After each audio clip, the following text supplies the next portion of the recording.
गांधी तीर्थ, निसर्गाच्या सानिध्यात महात्मा गांधींच्या जीवनावरील जगातील पहिले मल्टीमीडिया म्युझियम. आजच भेट द्या. गांधी तीर्थ, जैन हिल्स, जळगाव. अधिक माहितीसाठी www.gandhifoundation.net वर विजिट करा. नमस्कार, आपण पाहत आहात अदालत टाइम्स न्यूज. महापौर दीपमाला काळे यांचा इशारा. कचरा टाकणाऱ्यांची आता खैर नाही. प्लास्टिक विकणाऱ्यांची दुकाने होणार सील. जळगाव. प्रतिनिधी. पावसाळ्याच्या पार्श्वभूमीवर शहरात स्वच्छता राखण्यासाठी आणि डेंग्यू, मलेरिया यांसारख्या साथीच्या आजारांना आळा घालण्यासाठी महापौर दीपमाला काळे यांनी सोमवारी मनपात आरोग्य विभाग, मलेरिया विभाग आणि BVG कंपनीच्या अधिकाऱ्यांची तातडीची संयुक्त बैठक घेतली. यावेळी अस्वच्छता करणाऱ्यांवर, उघड्यावर कचरा टाकणाऱ्यांवर तसेच प्रतिबंधित प्लास्टिकची विक्री करणाऱ्यांवर कठोर कारवाई करण्याचे आदेश देण्यात आले.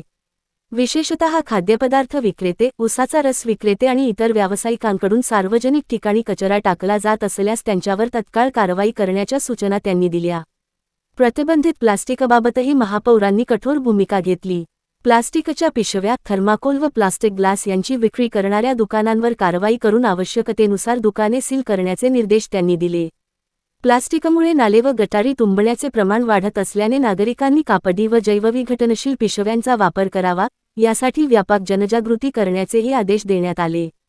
माझं जळगाव, स्वच्छ जळगाव अभियान अधिक प्रभावीपणे राबविण्यासाठी शहरातील कचरा वेळेवर उचलणे, घंटागाड्यांचे नियोजन तपासणे, प्रत्येक वॉर्डात नियमित स्वच्छता ठेवणे तसेच गटारी आणि रस्त्यांची साफसफाई करण्यावर विशेष भर देण्यात आला. या बैठकीस प्रभारी आरोग्य अधीक्षक समीर बोरोले, स्वच्छता निरीक्षक रमेश कांबळे, मलेरिया विभागाचे सुधीर सोनवणे, वीर दहियेकर, रवींद्र निकम तसेच BVG कंपनीचे विनोद रेड्डी, प्रशांत पवार, योगेश पाटील आणि श्रीकांत हंगे उपस्थित होते.